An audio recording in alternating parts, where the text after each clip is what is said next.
кишилермен окуткан, бул кишилер башкурттарга, башкурт тилине менин кызыксынуумду ояткан. И 96-жылы Будапештте менин профессорум Иштаманзов Коңгур кызганычка каршы бул киши бик эрте вафат болуп кетти. 92-жылы юреги ауырып вафат болду. Ушул кишинин хатыны казак Айша апа. И ушул Айша апайдын үйүндө отурганда бизге кунакка Фирдавс Исамеддинова Башкортостандан келген. Мен айттым, мен башкурттарды бик яратам, ушул башкурттун тилине, фолклоруна, йолаларына кызыксынам. Коңгур Мандуки менен Юсуф агай бизди окуткан, ушул башкурттар туурасында көп ишиткеним бар деп. Ул айтты, эгер мүмкүнчүлүгүң болса, бизге рахмет кунакка болуп кел Башкортстанга. Бул сакта мен жаш жигит университетте окуп тургайным, Будапешт университети тюркология бөлүмүндө. И бул бизди бир этнофотограф Ласло Кулбаш менен сакырып, бул вакытта ул Магариф министри болуп иштеген. Ушул бизге бир вазик шопур менен кошуп, ушул бизди аралаткан Башкортстандын жеринде райондорун аралап Сыктык, Баймак, Хайбулла, Көгерсин, Ырымбур башкурттардын курултайына катышып келгенбиз. Гүрьян, Әбиялил райондардын да бик искиткис бир сафар саякат болду. И мен ушул жылдан башлап башкурт тилин үйрөнүп, анан биздин Венгрияла Буранбай Ильясов деген бар экен мында. Онда отура, ол бизге окуган, ол да 96-жылы экөөбүз таанышып, аралашып жүргөнбүз 2 жылдай ушундай бизде окуган. Ошол жылдардан баштап, студент сактан башлап, мен Башкортстанга башкурттарды үйрөнүүгө тырыштым.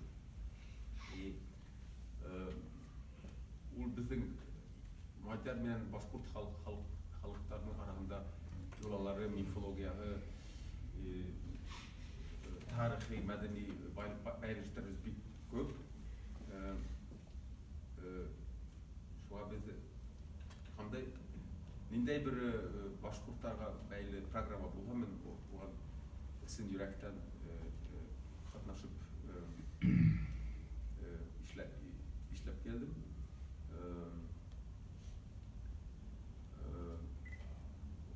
Гылымдар академиясынын тарафынан 2004-жылы бизге Юлия Абсаламова келген. Ол этнография музейинде Жула Мейсаровтың материалын карарга кирип, шунда мен ярдәм еттим. Ул киши Жула Мейсаров 1909 жылы бул Күньяк башкурттардын райондорунан саякат этип, фото сүрөткө түшүргөн.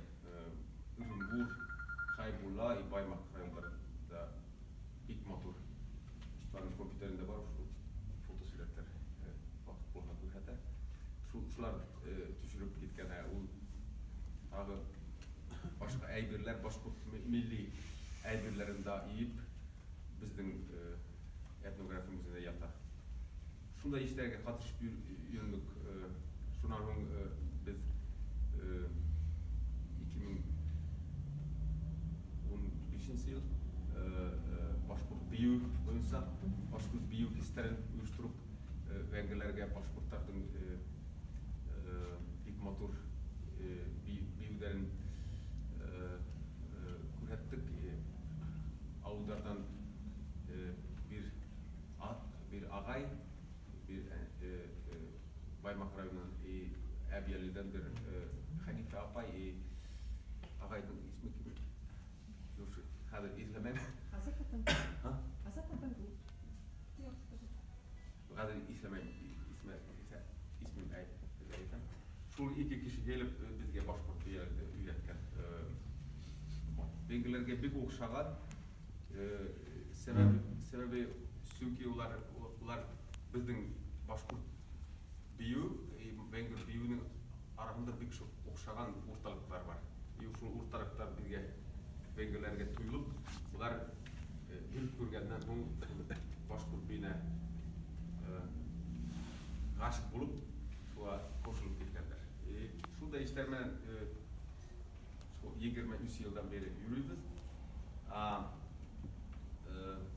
Uzgan yılı былтыр men şu işten aytkандай biz şu Aziyaga barıp Aziyadan dostlaşıp kişilerdi Vengriyaga alıp kelgen Vengir galimler boyunca bir proyekt işley başladık.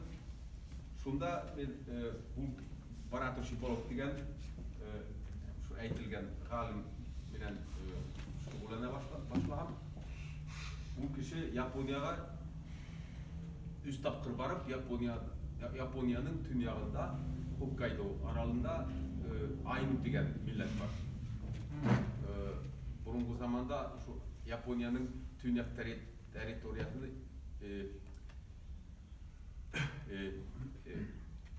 iyelegen Japonlar ulardı basıp alıp ular bir kemitken hazır bu haber 25 bin Ainu kalgan. Şu Hokkaido aralığında ular özünün medeniyetin, tilin şu tili unutulgan, ular Japon tilinde söyleşer. Medeniyetinde köp narsa yo'qolib, ular yangıgına şu burungu urf adetlerin, müzikasının, büyülerin yangıtuğa tırışlar.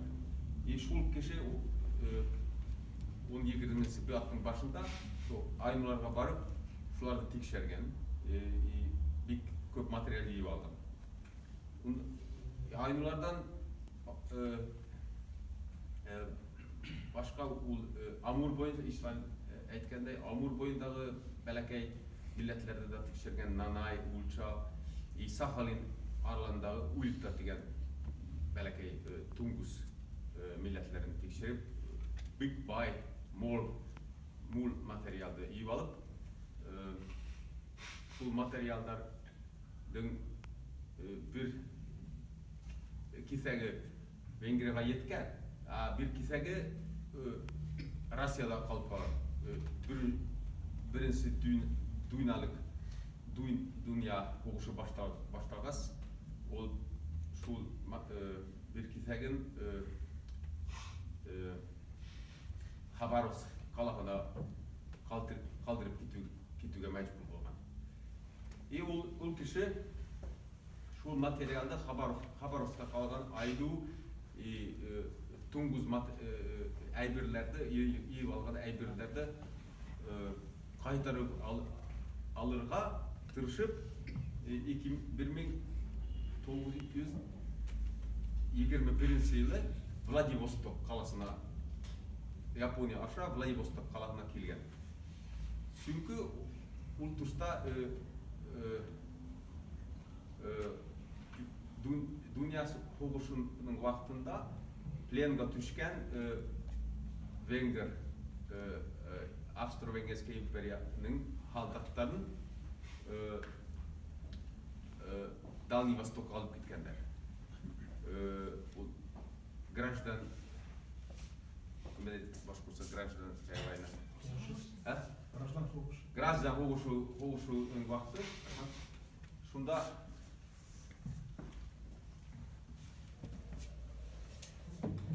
olar hükümetler şu alıp gitkenler и Дальний Восток, алыстағы Сызғыштан Япония аша кемелерінен алып келгендер. Шул вақытта ол келіп Хабаровскқа келіп етмеген, онда Амурские партизан деген Қызыл армия келіп Хабаровсқты басып ала, и оның әйбірлері коммунистердің, большевиктердің қолына тиелі, ол әйбірлер жоғылып кетеді. Біз оны Хабаровск музейінде 11 гена әйбірді тапқанбыз. Шундай қалған.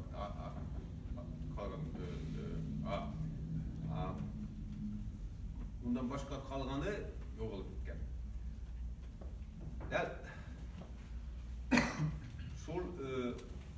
Шолық уақытта біз білеміз тарихтан граждан қоғысына башқұрт көтерілістің халдаттары Ахмет Закивали онымен бірге қоғысқан Таған Ғалимян деген кішілі қатнашып, Таған Ғалимян ол халдаттарын ташламай, оларды хақлап алырға тырышып, оларды Японияға алып келе. Шунда 1921 жылы олар екеуі Токио қаласында ұшырасып, дос болып, Таған Ғалимянды Венгрияға алып кетерге баратушы болып бередік оға неме еткен, тақдим еткен. Кел біз екеулеп туранизм бойынша, туранизм деген Япониядан Венгрияға тіклім туран халықтарын, милләтлерін біріктіру идеяға болған. Шу туран идеяға бойынша біз башқұрттар менен венгрлерді біріктіріп, ол бойынша бірге ішлейлік. Біздің Венгрияға менімен бірге келіп, шунда яшерге бізге мүмкіншілік береміз деп көндірген. Таған Ғалимянды өлетіп, оға гражданствоны алып берген. Бұл хүретті шол 1922 жылы түшкен хүретті ортағында отыра баратуши оң тарапы. Оң жағында Таған Ғалимя, бұл жағында оның Япониялағы тәржімесі сығы Имаука Джуичиро. Ол да үсәулеп Венгрияға келіп, бұл кіші да венгр тілін бик яқшы үйренген, қоңырақ венгр тілінен төзілген жазған. Таған Ғалимян ол Венгрияда университетті бітіріп, экономика бойынша кандидатскийді ядып яқлаған. Бұл хүретті мен қайдан таптым? Бұл да бір қызықлы вақиға. Мұнда Yolay ağay otura, kişi aytıp verdim, bir yaxşı oldu uçraşkanımız bu kişi. Men Baratuş'un materyallarını izlerge, Yapon galimlerge varıp, ularga ayttim. Bizde şu Baratuş'u boyunca materyallar kaldı mı, var mı iken, aynılar başka milletler boyunca dep kurağım, ular bir Tanimoto Kazuya деген вафат болып кеткен Япон профессорының шу мен ишлеген этнография музейінде ишлегені. Шуның бір зор бір яшикте әйберлерін көтеріп келгендер. Шу әйберлерді асып қарағап, ысынлапта ісінде нелер болған, көп Баратушыға бәйлі материалдар сықты, оның айну yazılan aynı tekst, foto suretleri, türlü bir kızıklı materyaller. Şu materyalın içinde başkurtlarga bəyli materyaller da tapılgan. Biri bu surette Tаған Ғалимян. Çünkü o kişi bu фотографты Японияда тапқаннан соң бұл баратушының іргәһендә отырған кеше кім? Ол қайда нендей кеше болған? Ол нишләп ул Японияга келіп шуннан кейін оның тәкъдире, оның нендей болған деп ол Танимото, профессор Танимото оны изләп ошоны үйреніп алған. Бұл таған ғалымиян баратушымен бірге Венгрияға көшіп, Венгриядан өзі зор ғалым болып, этнографиямен шұғылданған, этнография түгіл, этномузикалогия бойынша ішлері бар. И Вена қаласында оның өзі ерлап берген, әсерлерден жазып алған башқұрт халық ерларын бойынша ішлеген ішлері хақланып тұрады. Шуны енді менден яқшырақ Юлайға бұңырақ айтып берем. Шул оқиды. Менің әйтірім шул бұл кіші Японияға барып, Японияда да таған ғалымияның турағында профессорлар, ғалымдар білелер, оны текшергендер, оны хөрмәтләйләр. Ол кеше, ол Япониялары ғалымдардың арасында да башқұрттарға қызыққыну оятқан кеше болып шықты. Ол кеше мұндай, мен шулай ойланым, ол кеше Япон халқын, мажар халқы, туған мажар халқын, башқұрт халқын үз халықты біріктірген зор бір ғалым деп ханарға яр.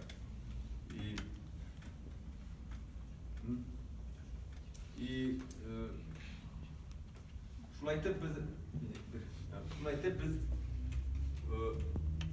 Иштван екеуіз таған ғалымияның ішлеріне, yazgan kitaplarına, мәқалаларына, оның Башқұртстанда өткен тұрмышына бек қызыққанып, сол жаңа проект бойынша шул кішінің ізіменен биыл ноябрьдің 15-інде Үфіге келіп, шол сәфәрізді ұйыштыруға Юлия Абсалова көп ярдым еткен, оған рахмет айтамыз. Шунан соң Үфіге келгәс, бізге таған ғалымияның бірден шол келгәс біз құранық, Юлияда құранық. Таған ғалымияның тұқымдары қалды мекен, Башқұртстанда бар мекен. Мен ешіткейдік бір қатыны мұнда қалған, Башқұрт қатыны, Курган өлкәсінде. Оның қызы болған. Оңырақ өзінің қатыны вафат болып, қызы етім болып өскен. Шундай хабарымыз бар, бірақ шулардың тұқымдары бар мекен деп турастық. Бізді Юлия мұнда отырады, Зүбәйда апай, таған ғалымының внучкасы. Ұсырашырға бізге нәсіп болған, ол біз үшін үлкен бақыт, бізге рахетлі біз. Шунан соң мұнда келгенде біз ешіткен өзінің туған яғында, туған ауылында, Тәңіркөл ауылында, Курган өлкәсінде оның құрметіне истелік тақтай таш асылғанын ешіткәз. Зүбәйда апай менен туған ауылдарына барып қайттық. Олгенде бик матур мәктәптә, Тәңіркөл мәктәбендә бик матур ұстрашу болды.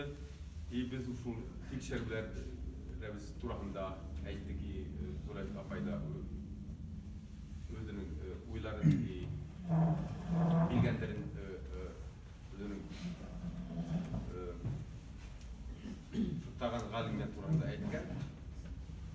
ушул айтып,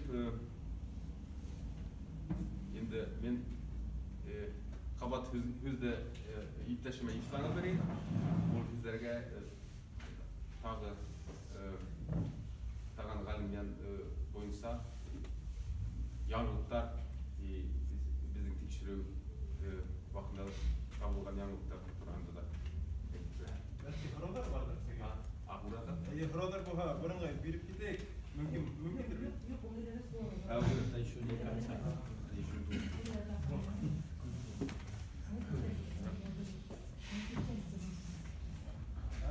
Перемены можно.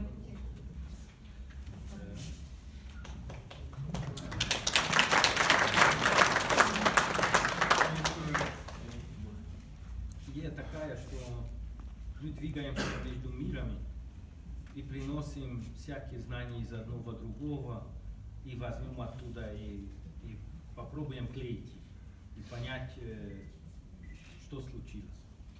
И я о Тагане слушал от моих учителей, профессора.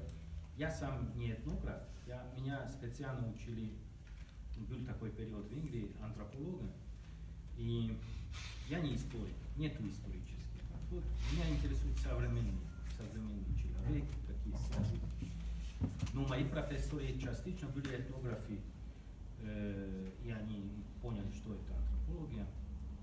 И они сказали первый раз о Тагане. Мой профессор сказал, о,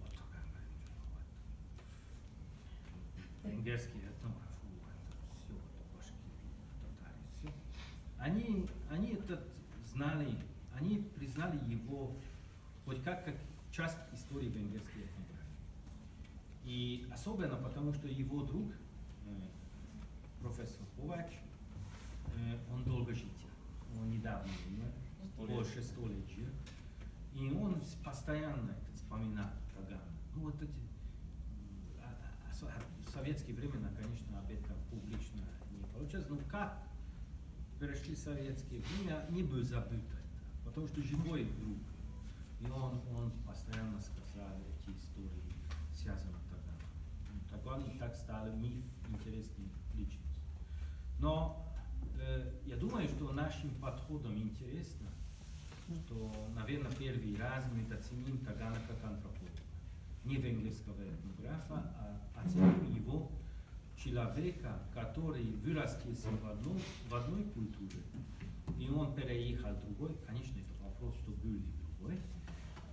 Но он мог осваивать язык как Давид, и он мог писать о венграх.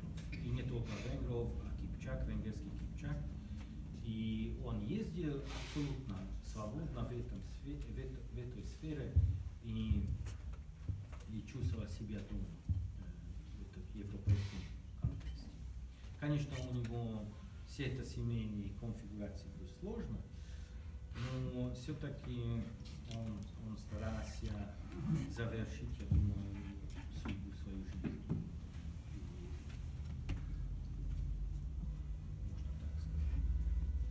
Но и наша задача, с одной стороны, принести все эти вещи обратно. Конечно, были попытки, не мы первые в этом.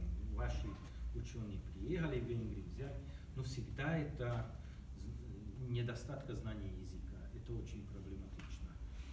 Все-таки венгерский язык, практически мой доклад надо было бы делать по-венгерски, только тогда, когда устал бы совсем, все-таки отдыхает. Как я по-русски расскажу что-то. Все-таки не так просто эти вещи через русского или как-то переводить,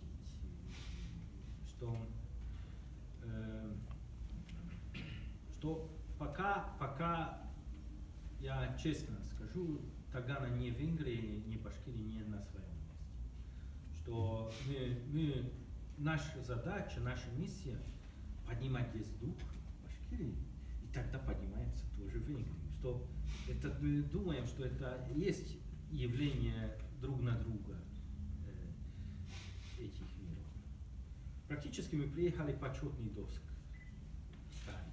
начинать этот процесс. Мы уже в самом высоком уровне это намекали, наше начальство политическое, что это надо делать. И как мы ездим, всегда эти мысли на своем месте, найдется свое место. Ну, сложно, Давид год был в Японии, я в Венгрии, я там выкопал вещи, и Давид там в Японии нашел вещи, в августе встретились, там чуть-чуть поговорили, ну, сразу Амур, поратуши, совершенно другие мысли. Ну, там, делали, Сахалин, в Японии сделали доклад, поехали домой семья. И потом, ну, семья не видела нас. Потом, теперь приехали сюда, и здесь по дороге эти мысли начинали работать, что, о, интересно. Таган, может ты рассказать? Таган это, может Таган не башкир, а венгр. Давай это, мы сделаем, это он гражданин Венгрии, он завершил этот процесс. Мы представители Венгрии, тогда почетный доск. Мы инициируем что-то, давай это венгерский. И так это есть сила этого. И думаю, что это абсолютно правильно. Что даже когда я скажу, что он двигал как шаман между мирами, он мог это делать. Может, эти миры не были так далеко. Но он все-таки язык осваивал, который базовый в этом деле. Здесь Давид Ильяс это дело, что есть образцы. И все-таки мы думаем, что когда начинаем этим играть и сделать, это есть момент, когда это серьезно станет.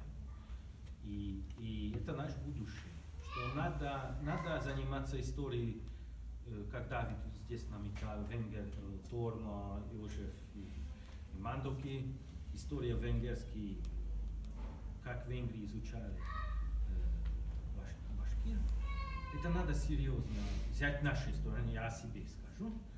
И тогда, и как Таган у нас есть, это фигура, который действительно был общий.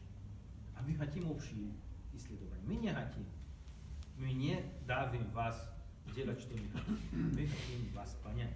Это общее дело, это не наше дело. И мы хотим, чтобы вы поняли нас. И мы поняли вас. И Таган был этот человек, который, это символ, я думаю, что можно это делать.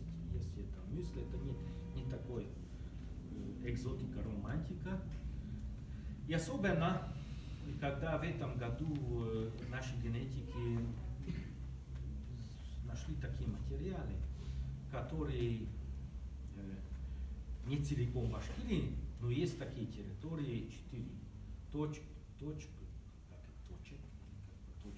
да, которые 1000 лет назад венгерские кладбища совпадают с современным башкирским поселением. Все точки по одному, парами. И это уже, это все значит, что совместный прадед в этих парах. Это, я думаю, очень, не только очень интересно, это можно менять перспективу, как мы видим этот мир. И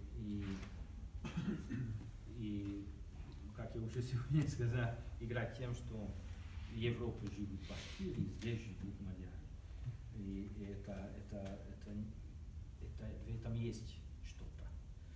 И если этим можем играть, наверное, тогда можем и понять, что важно другое, какие мысли, какие тянет. Потому что до сих пор никто, практически как Таган жил в Венгрии, так никто не делал исследования в Башкирии. И это будущее, когда придет человек и будет что-то сказать, которое уже очень серьезно. И мы ездили, как Давид сказал, в Курган и в других местах, это 4 места частично объездили. И есть что-то, которое можем предполагать на будущее, которое есть смысл. Наши генетики давили нас, что найдете что-то, почему они не такие, как хорошая задача, а как?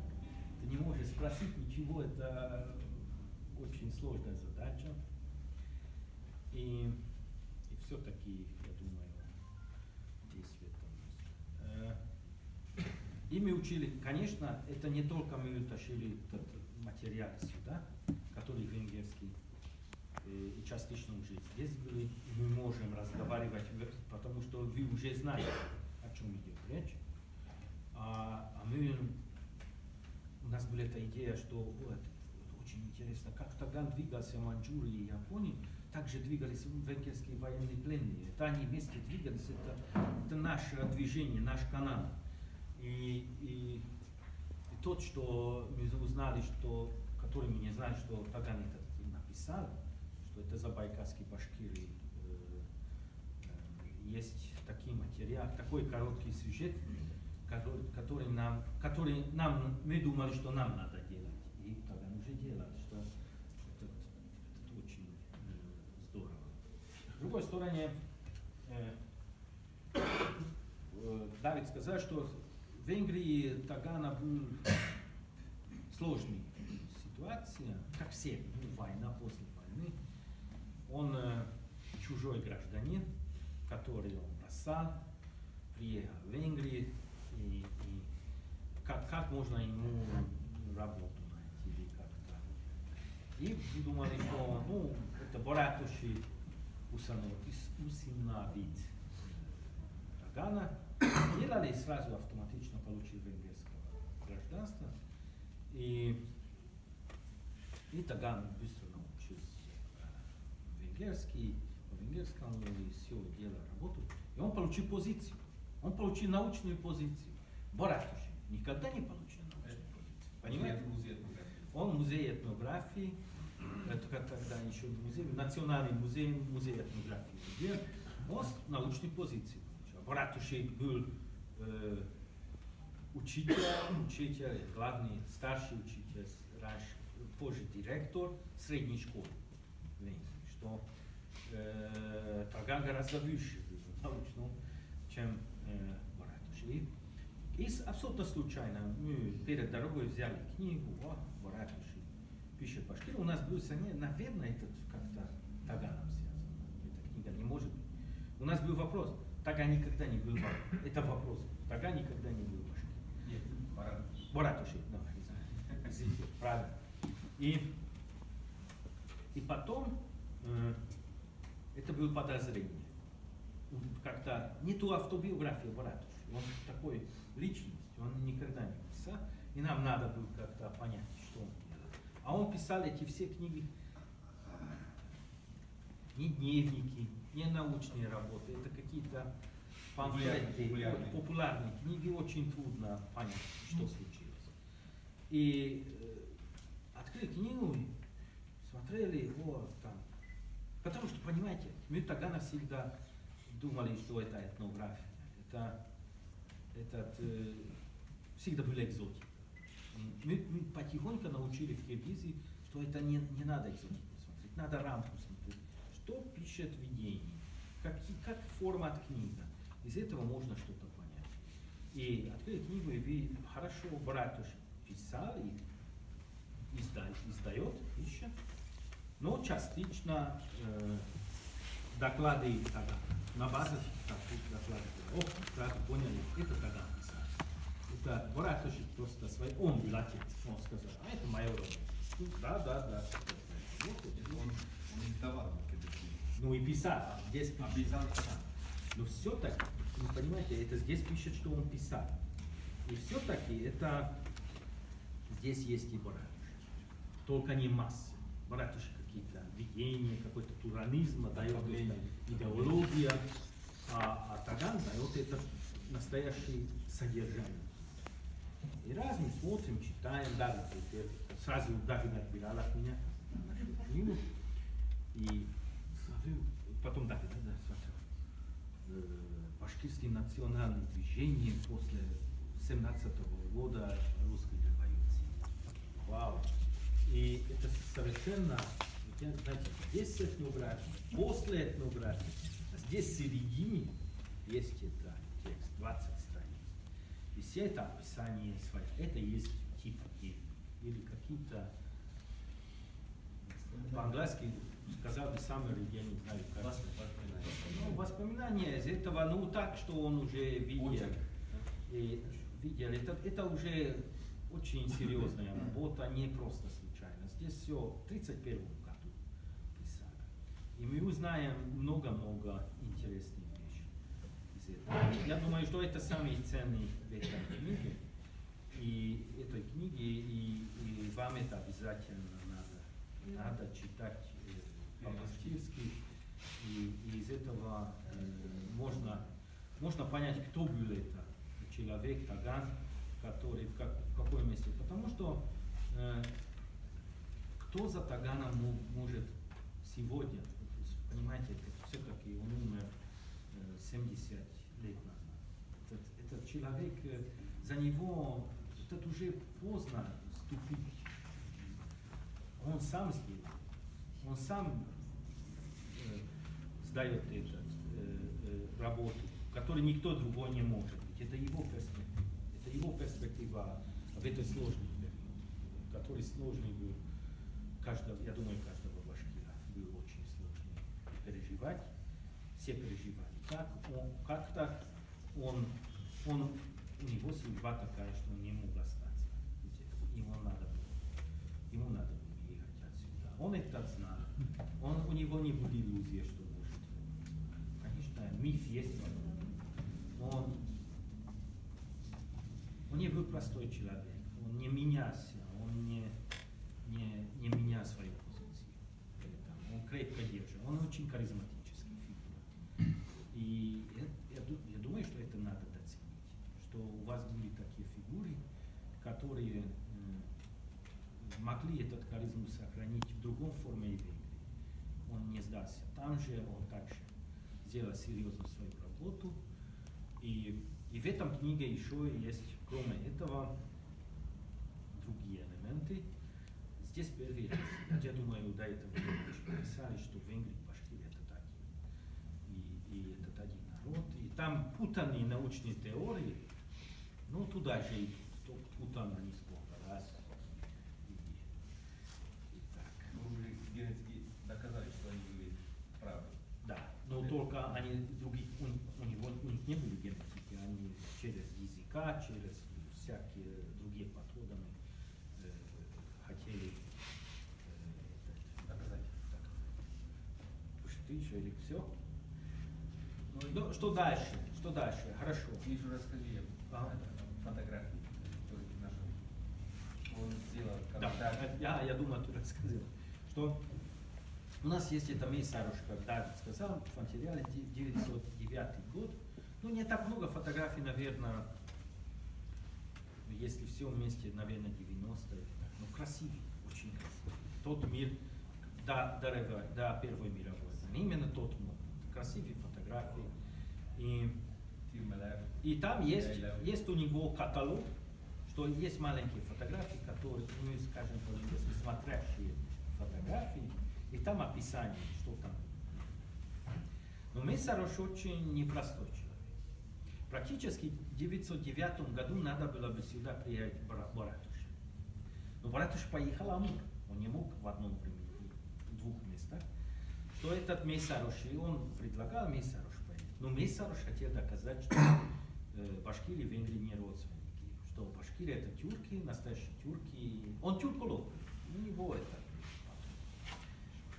Он поехал, сделал эти фотки, хорошие фотки очень. И, ну там, можно посмотреть, кого интересно, я могу чуть-чуть показывать. И ну, показывает башкир как кочевники. Это интересно. И ну, он попал в криминал. Мессарош после Первой мировой войны Венгрия потеряла 2/3 территории и поселений.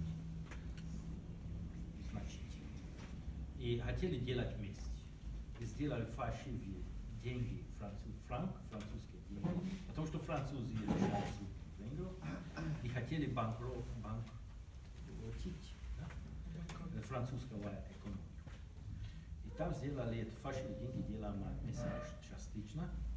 И, конечно, когда они пропали, тогда никакой венгерский государство там не видно, что он получил из тюрьмы. И он не мог никогда работать своим материалом. И мы смотрели эти картины, смотрели и раз нашли, что это писал Таган. Что Таган Галинджа после, когда он попал в Венгрию, он занимался мессарожским материалом. Он, конечно, не знал, что там картины, но он не был там, когда мессарож делал. Там был, наверное, нет. И он предполагает, что видно в карте. Очень интересно. Это какие-то детали, какие-то личности. Что значит мула, что значит писатель, что значит аристократ. И все понятно, что все тексты он писал. Там, это очень интересный материал. Что даже в материале мессарож там появляется как тень. И дает какой-то и прекрасного венгерского языка, без ошибок, без никакого ошибки. Вообще мы не заметили, потому что это был венгерский без ошибок. И там Таган всегда первый раз заметили, ну хорошо, потом видели, что все сделано, что такие комментарии, что можно такое найти до сих пор, такие материалы, что просто надо заниматься. Надо заниматься, потому что можно еще много и много, кроме истории и биографии, кроме работы, которые публикованы, можно еще найти и другие интересные вещи и понять и Тагана, и Башкир, и сам себя, что это очень интересная вещь. Но для меня, например, как мы разговаривали с членами семьи, ездили, все рассказывали, что знают. Это какие-то открытые игры. И там попробовали понять, задали вопросы.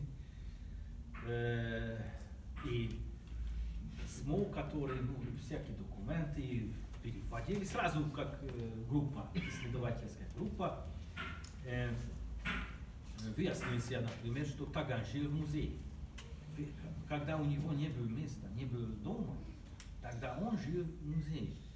И это был также Исаак Мола. Исаак Мола был библиотекарь Венгерской академии, он тоже жил в музее. Что эти очень важные моменты, которые делают связь между этими фигурами, как смотрели в Венгрии, какие позиции предполагали. Баратош и венгерские ученые всегда сказали, что смотрите Таган, он древний венгер. Прямо, можно сказать. Он древний венгер, смотрите, мы обучили его, и какой он умный. И у них были идеи в этом книге. 31 год. Это тираж издана 42 издания была книга, что все башкиры надо взять в Венгрию. 1,5 миллиона башкиров и совместить венгров, сделать новый народ. Потому что это туранизм, чистый туранизм. Потому что венгерский народ, венгерская культура, Европа уже утрачена. И чистый башкир нам заново дает возможность быть сильным народом. Что такие вещи. Ну, не знаю, да, не так бы.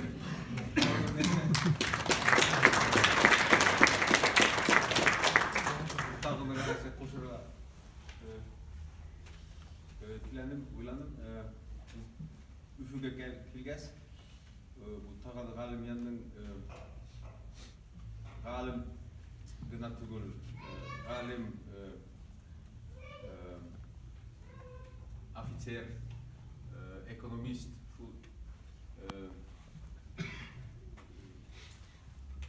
көп тарафлы кіші болғаны үйлендік.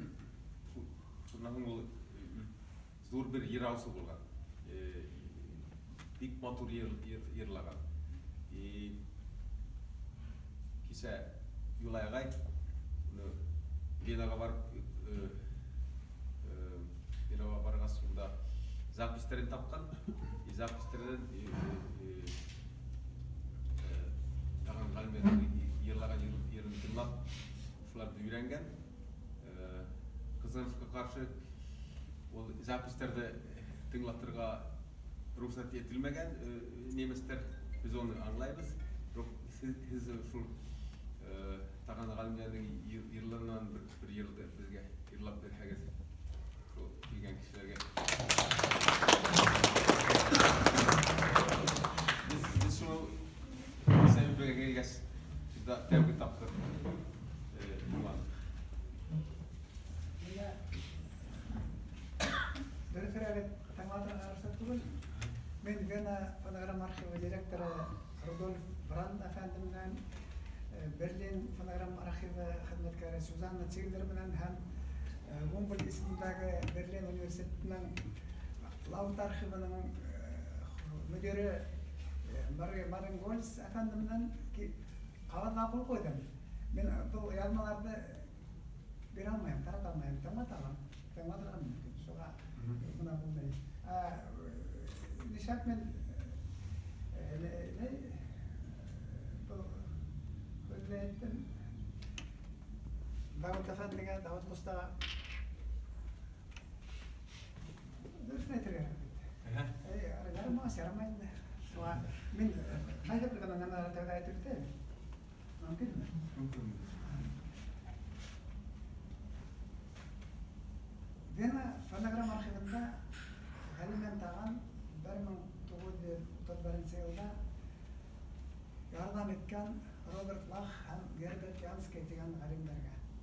Robert Lach birinci Dünya Soğuş vaxtında Başkurt esirlerinden şu hitaptan, başkalardan da fonografka yerlerin yazıp algan. Buna şu revişle Berlin Fonogram Arşivinde de var, Başkurt yerleri, esirlerden yerleri hem Viyana Fonogram Arşivinde de. Laut arxivtara var. Bu turala menge mağlum oldu, vatandaş buralarında batılgan mekalenen Ahad Salihov bilen Zeliha Rahimullan'ın makaleleri oldu. Ben şundan mağlum olğas, elbette bu arxivtarga bir resmi ravişte saktık. Başkırstan hükümetinin ministri Fatih Muhammedoğlu Halapbayev torundan tura yardım etip varganda baruu mümkünlüğü oldu. Barıp matur etip ısıraşıp, ular birge benim tercümesimden vardım. Elbette edip bana şu mümkünlükte verirler. Hem şu yazmalardan göstermeleri verirler. Bir güne malumatlarına aytıp gerek. Bu yazmalar fonovalikler bahaklangan, fonograf koyulgan hedefini belagir. Bala o valikler stakan tipteydi bular. Şulardan kusirme işlegenler hoşqa tiklemin. Metal matrisaga kusirmeler işlegenler de hem tüp nüshani bir orunda, kusirmeni ikinci orunda haklaganlar. Akıllılar. 45 yılda Viyana'nı bombaga tutkan çağda tüp nüshalar yatkan binaga bomba düşüp hayran bula matrisalar kala. Mına şunun arkasında Başkurt esirlerinin yerleri beriye kelip ete Halimen Tağan yardım etkenden hum udinin de yarlavan haraganlar iken Tağan'dan pek matur yarlağı oturağında Ahmet Zeki Veldi xatirlerinde yazgan. Bu bildeli. Bir ilk etkisi yaravsa. İlk etkisi. Buna şu Tağan'dan 5 yarmaha anda varını 5 yarmaha. Bu yarmalardan ehemmiyetten ben bir güne bilmeydim. Kayıbırlarımızla bütünle yok. Ben bilmeyim bu yazmaların var iken de bilmeyim. O yerlerden var iken de bilmeyim. Ben ederek kına özümde bulurken bilgi sanayım. Şu alemeler bildehin ederek ayıram. Ermeyer'in hatta bildehil varyantı. Ermeyer'in. Ahmet Zeki Velidi yere. Hudleri Abdülkadir İnandıkı dep öğretilgen. Köyü Halimen Tağandıkı. Tağan köysüle bulgan, kompozitör. Hem Matur Kıl degan yer, Yergildi degan yer, Töhfet Kanton degan yer. Buna şunday pek matur yerlerde yazılgan. Endi Kazuyuku Tanimot'a gelgende bunda hıl buldu. Kazuyuku Tanimot durağında. Benim yazmışımda Venger edi hem Japon edi pek yaktı edilerim var. Yakın. Venger'i alalım var. Venger galimlerinden, Venger'i 70 yılda burada oynayıp Laszlo Vikar'a yazmalar yarmalı gitkenme Laszlo Vikar. Шуның 2003 елда Венгрияда халыкара фольклор фестивалында катнашырга тура келди һәм анда жюриле Йозеф Тормала булган деп уйлайм, чөнки миңа музыкант призын бирделәр. Ул елдан 4 кенә кешегә бирделәр, шуларның беренең безнең халыкты яраткан кешеләр булганнар бугай жюрилда. Шуннан бу артабан Давыт Кустантин мен аны 96 елда Өфөгә килгәндә мен аны хазина тапшыруына ядым алдым. Ул бик отта үзләй. Тыва халкы менән, хакастар менән ярыша ала. Харгара, Хомей, Сыгыт һәм башка үзләүдең төрләрен башкарыла, иткиткес. Башкорт халык йырларын йырлай ул. Уелды бик матур йырлай. Һәм улай гына түгел, хатта минең әйтем китте. Миңа менә Нугайларда Сура Батыр бар бит. Уларның да йөрә булган. Бездә Сура Батырның үзләре дә бар эпостар китабында. Һәм көйе бер нисә вариантта килеп иткән. Беренче вариантта. Менә шул Сура Батырны ярмай белән менә шәйгә. Нугай телендә. Һәм ошо егет бая әйттеләр бит инде. Давыт нисә телдәр, нинди телдәрне белү турында. Бер телдә әйтеп биткермәделәр, ул япон телендә яхшы белә. Осыка калаганда бер ел эшләнеп телендә, шуңнан ул тәрҗемәсенә бәлки эшләгәндер. Юк. Үзе белә япон телен. Өйрәнгән, ядала белә, ядауны укый. Мин шуннан файдаланып калдым. 15 ел элек миңа япон халкы исеменнән Кадзуюки Танимото әфәнде бүләк биргән награда япон халкы исеменнән. Вакытта онда неме алган мен хорга оялгайным. Миңа укып тәрҗемә итеп бирде. Рәхмәт. Шуңа неме дип әйтәм инде. Кадзуюки Танимото сынапта зур галим иде. Этномузыка белгесе. Уйлап карагыз, 46 яшендә этнография факультетында укырга ина, йөрәге кушу буенча. Япониянең билдәле композиторы, консерватория биткән. Шул кеше 46 яшендә этнография буенча укырга ина, тамамлап, гыйльми дәрәҗәләргә өлгәшеп. Бер нигә барганда 1990 елда Ойвака фестивалендә булдым, Япониялар, халыкара фестиваль. Унда ул Хоккайдо университетының ректоры иде. Мен дә карьера эшләгән. Һәм яңадан барганда 2000 елда Бөтәдөнья фольклор фестивалендә ул Айну халыктары мәдәниятен өйрәнү үзәгенең директоры иде. Менә әле Давыт Куста әйтте бит, 25 мең кеше калган. Менә шул 25 мең кешенең мәдәниятен, телен хакларга японнар тотынган. Бу халык Хоккайдо утравының хуҗа булган. Менә Давыт әйтеп үтте, японнар батып алган бу утравда. Мен нимә дип әйтәм? Бик көчәйнү. 23 илдә этнографик тикшеренүләр, фольклорсы буларак тикшеренүләр апарган. Венгрия хөкүмәтенең медалы белән бүләкләнгән. Һәм миңа хатта фольклор уйган сагындагы кыдык хәлләрен дә һөйләгән. Монда мен вакытында алмайм. Менә әйләп Давыт Кустага әйләнә. Кыдык хәлләрдә булган. Шул Будапештта ятып бергәндә. Мин буларда одак кына әйтеп үттем, чөнки бик бuna ошондай кешеләр белән очрашу минең өчен гомеремнең бәхетле мизгеле. Бер үк кешеләрне беләбез, бер үк генә. Миңа менә бу хүрәтте, менә 3 галим утырган хүрәтте, Танимото үзендә нидә? Менә үзенең эш кабинетында миңа ошоны сагалап, миңа бүләк итеп берде. Хүрәтте. Бу булды 2000 елда. 2004 елда. Менә 15 ел элек. Ошо 2000 кабул итегән. Менә ошо хүрәт. Менә китешә, менә хукмактар. Рәхмәт. Мен Галимнең бер йөннән. Мен ярса түгел, ләкин һәммәне гафу итегез. Ләкин монда әдәрәк кенә галиман таңатның нимәләр язганын әдәрәк кенә һәйгә Куранга китерәсе генә. Елгилде дигәнгә, ул Елгилде ла буе Байсавылга кыз балалар сыга уенга. Кайтайымда тейеп атканын һәм атылып елай кызлар уенга. Иткеткесе. Елгилделә күлдән арягында ялтырайдыр уның аркаһы. Аркаһынан тапап һөйринем, шаудырдайдыр алтын алкаһы. Altta dönüş түгілме? Ит кеткес. Шаудырдайдыр алтын алқа. Анашлайды. Ана шол ерге менің тауышқа іскетке ағынан да.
Ноғай халқы оларды мына қарағыдады.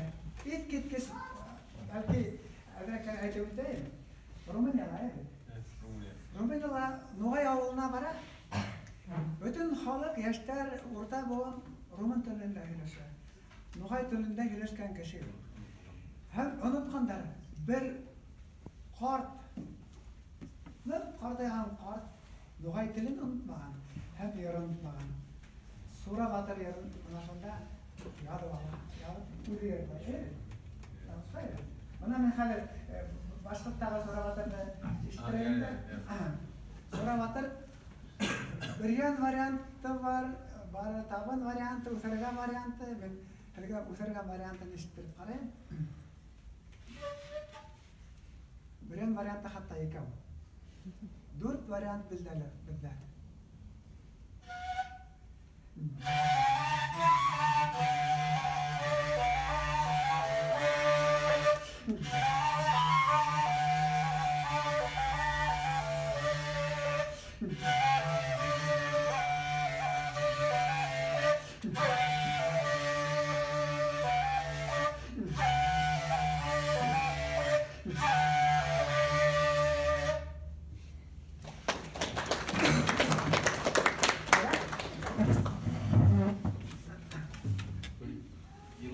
Мен айтайын, бәрімізді бүгін біріктіріп, бүгін Таған Ғалименнің ерланыңыз бәрімізді біздің біріктірген сол Таған Ғалименнің рухы бізді қолдап Таған Ғалименнің арқасында башқұрт менен венгер халқы біріккен деген тілегім бар. Бұл Сура батырды 2005 yıl Rumuniya'дағы Ноғайлардың Қарамұрат деген ауылында бір қарт кішіден ешетіп хәтірімде қалған. Көк шепкенге оранғаны ай оранған, маңлайында от жанған, төрем қайда барасан ай барасан. Төре туы қараман ай қараман, мен Қазанға бараман, мен Қазанға бармашық, хан болмаға бармайман ай, би болмаға бармайман. Қазанның қапысын мен бұзбаға бараман. Біздің эпостар кітабында Сура батырдан көздерілі табылған. Яуға кетіп барамын, Қазан елімін аламын. Мына шул сөздермен аваздаш. Яуға кетіп барамын,